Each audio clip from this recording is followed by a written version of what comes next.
I'm here in Wellesley, Massachusetts with Joe Walsh, who is here to talk about his book, Purpose of Evasion, a new novel that paints a fairly terrifying picture of America and its potential future if we don't get a handle on domestic terrorism. Joe worked as a U.S. Army intelligence officer, linguist, and interrogator from 2001 through 2007. He later became an advisor to the U.S. military on energy security. We're also joined by former FBI Assistant Director William Gavin, who served in the FBI for 28 years and retired as Assistant Director of New York, the Bureau's largest field office. Gavin oversaw investigations that led to the convictions of 4 men for the 1993 bombing of the World Trade Center and the indictments of 12 other men accused of plotting to blow up the Trade Center and other New York landmarks. Gentlemen, thank you for joining us today. Thank you. Pleasure. We're going to start by talking about the book, Purpose of Evasion. You chose to write in a way that puts us in the head of a gay Muslim American. How did that come about? There's a lot of great writers out there that are doing spy thrillers these days, and I love spy thrillers. When I served in intelligence, I was reading those kind of books. But I didn't know that the world needed me to write another spy book. What if I can take a different look at this kind of a novel, particularly the kind of novel that is preeminated since 9/11, post 9/11. And in that novel, as we all know, the hero is a middle-aged white guy who's often got craggy good looks, and he can kill 10 people with a toothpick on top of a moving train. Now, readers love formulas, and that much is true, but I also thought that readers would be interested in getting a slightly different perspective. So what the reader also knows in those books is when they see a Muslim character come on the page, that's the bad guy, right? That's the bad guy. So I thought, well, what if we can take a spy thriller and completely invert the way that we approach this? And what if this hero is a member of our Muslim American community? And not only that, but the kind of people that I served with in the government, right? The people that do our spying often, the people that serve the ideals of the United States and fight to protect them, in my experience, were people who very often had, either immigrant parents or new arrivals to the United States, still had very strong global cultural connections, language skills, etc. This person's not well represented in our canon of spy fiction. I mean, clearly, you are a white guy. Are you concerned about whether you can faithfully represent that person? Yeah. Yes, I am. I would invite and I would welcome and I would love it if there would be more kinds of books about kinds of characters like that were written from the perspective of members of these communities, the LGBT community, the Muslim American community. At the same time, I think as a writer, I can't speak for all writers, I can only speak for myself. As a writer, every character that you're putting on that page, you're worried about that question. Am I representing this character well? And I think the last thing I would say about that is, as I thought about it, and I did struggle with it, I think you point up something that was very much a part of my process. I thought to myself, well, boy, what if Harriet Beecher Stowe had never written a male character? What if Charles Dickens had never written a woman? What sort of situation would we be in? So I came to terms with the way that I wanted to approach it. What I found very interesting about the book is it goes between criticisms of America and defense of America. Did you intend it to land one way or the other? So in conversation with Mr. Gavin in preparing for this thing, I'd said, people always ask me about my politics in the book or my beliefs in the book. Yeah. And I say, you can search forever, you're not going to find my politics in there. I do think for sure that part of the reason that Sami was the character, or Samir is the character that he is because I needed him to be on an island. I needed Samir to be in a place where his religious community, he felt not accepted. There's that moment I think that you may be referring to in the book toward the end where he's sitting there thinking to himself, what have I done? What has this country made me do? And at the same time he thinks, well, there's something happening here that's not happening elsewhere. Yeah, we're trying. There's this experiment, which sometimes fails horribly, but in other times he's hopeful. I'm going to read the part from the book that you just referenced there. The ones coming now would be outcasts, just like the Irish and the Italians and the Jews and the Chinese and the Latinos. They would be hated and they would live miserable, poor, unhealthy lives, picking other people's strawberries or mowing their lawns. But their kids would be Americans, and God had nothing to do with it. They made that luck. That was what he honored. He represented a place where anyone could do that, make a life, change the future. That was why he did what he did, which his grandfather never understood. That was why he didn't regret it, any of it. The bombs over Baghdad, the millions displaced, the creation of ISIS, the drone strikes that sometimes kill children. He didn't regret it because America intended none of these consequences. Collateral damage was a painful euphemism, but it wasn't a lie. America tried. Do you believe that? Is that... How much, I thought your question was going to be, Aaron, which hearing you read it again, how much of that is me writing that's myself, the and right. not to myself, to my generation, Sure. right? So, my personal story, I joined, I became a military intelligence officer as a direct result of September 11th. I took my oath on October 23rd of 2001. Wow. It's easy for us here in America, and particularly easy for me as a veteran, to look back at that time period and go, look, we did what we needed to do, and we did what we could, and we did what we thought was the best thing. Much more difficult for the people who are spending their lives, the children. I think often about what about a child who was born 2003, 2004, 2005 in Iraq, Syria, Lebanon. Yeah. So I think that passage in that section of the book where Sammy is going back and forth himself is very much me kind of going back and forth in conversations that I've had over drinks with colleagues of mine about where we find ourselves today. This book deals with domestic terrorism. It sort of brings the Middle Eastern situation home. I wonder from you, Mr. Gavin, how realistic did you find the characters in the story? As Joe says, I'm able to kind of back up a little bit and see what happened and maybe have been an infinitesimal part of what happened in the past. And in looking at this, it raises a lot of questions about how we looked at the problem of terrorism in the past, how that transitioned when we got to 9/11, and where in God's name are we now? One of the most difficult things to solve is that lone wolf. And look at Sami standing all by himself. He's kind of a representation of the lone wolf. He's kind of torn in a number of different ways. Some people are torn that way and do evil. Maybe he's not going to be that way, and hasn't been that way.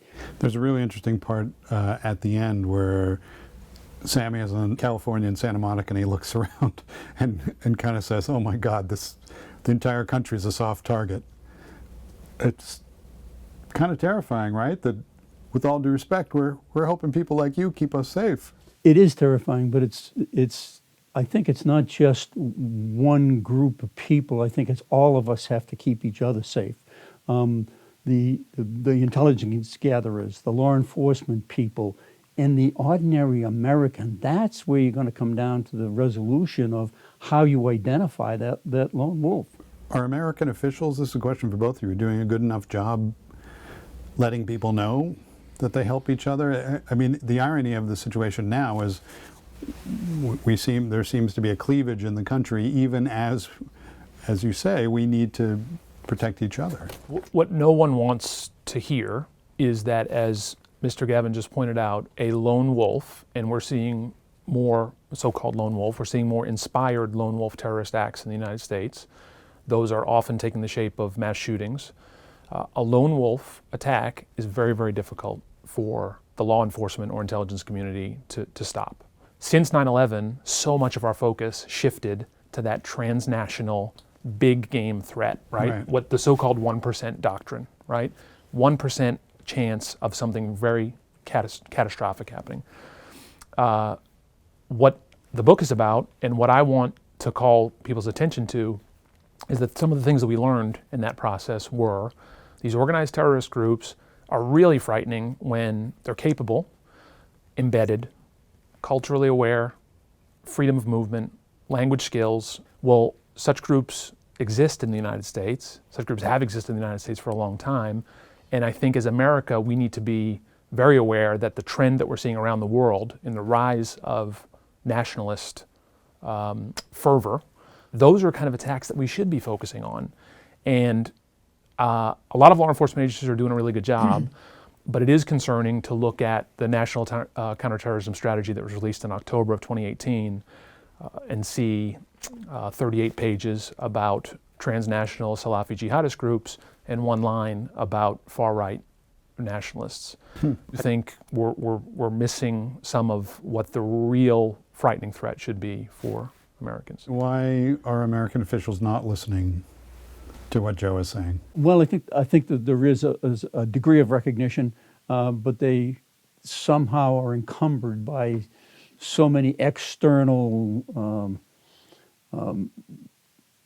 things that people say that almost are meaningless, yet they bring them up to the spotlight. The other challenge, which you pointed up, so coming from my perspective, and how do we take what we've learned since 9/11 and turn it toward this problem? We in the intelligence community have to turn back to law enforcement organizations, to include in agencies like the FBI, teach some of the things that we've learned in terms of infiltrating and getting embedded in these groups. Well, the very huge block in the road there, which as a civil libertarian I'm really glad is there, is the Constitution of the United States. These are American citizens. The kinds of organizations that I'm talking about, which in many ways, in terms of their ideology, in terms of what they think about members of the LGBT community, in terms of what they think about the role that women have to play in society, the very startling... Two sides of the same coin. Yeah, the startlingly similar idea that a nation state should be reflected in a single religious tradition, and that anyone who doesn't represent that tradition should be, if not cast out, certainly not permitted to be a full citizen. These groups exist in the United States. The challenge that we have is that we can't take a lot of these techniques that we've developed in Yemen or Syria or Iraq or Afghanistan or in Missouri villages and bring them to the panhandle of Idaho, because these citizens have the duly protected guarantees of the Constitution. As we said, you did a really good job, I thought, of portraying both sides as good and bad and mixed up. There are very real grievances that are related by the characters, both, who grew up in America and who grew up somewhere else. How do we, keep people, as you said, Joe, from, you didn't put it this way, but from going bad? Yeah. The speech that Abu Muhammad gives toward the end of the book, which is the speech that he has written for his counterpart to give as a signal to launch the attacks. So we see the speech twice, provided by two different speakers. And the speech is about what is the history of modern America? What does America represent to the world? And as a trained lawyer, I wanted to make sure that that speech could be 100% spoken and none of it would cross any lines in terms of what's hate speech, dangerous speech, threatening speech, etc. And that it would be clear, I hoped, to the reader that someone can believe all those things, and thank God someone can say all those things. The place that we draw the line and what makes our country unique and what I think we're all fighting for is that the line is there. You can say all those things, but you don't take the next step, right? And so that was very important to me, that those grievances be aired, be represented, and be done in a way that clearly illustrates the great protections that we're afforded, and that I think on a daily basis maybe Americans can take for granted. Can we keep those freedoms and keep us safe at the same time? I don't think there's any doubt about it. I'm sure that we can keep those freedoms. To give up those freedoms would be catastrophic for our nation. I just have one more question. The book, as we've talked about, makes use of your real-world experience. I wonder if ultimately the point of this book, and I guess the series, is to educate us, to scare us, or to save us. What do you want readers to take away? So I think the security concerns on a day-to-day basis are very real. I don't think we should overlook them. The gravest threat to our country, to my children, to the future, is if we forget that the reason that our protections exist, the reason that we're all fighting these battles every day, no one needs to protect popular speech. No one needs to protect popular points of view. The protections are there so that we can have serious conversations. I think that America, like all very large organizations, can get into a narrative rut. And since 9/11, we've gotten into a certain narrative rut, which I hope to be able to jar a little bit and get people shifting their focus. Mr. Gavin, can we get out of the narrative rut?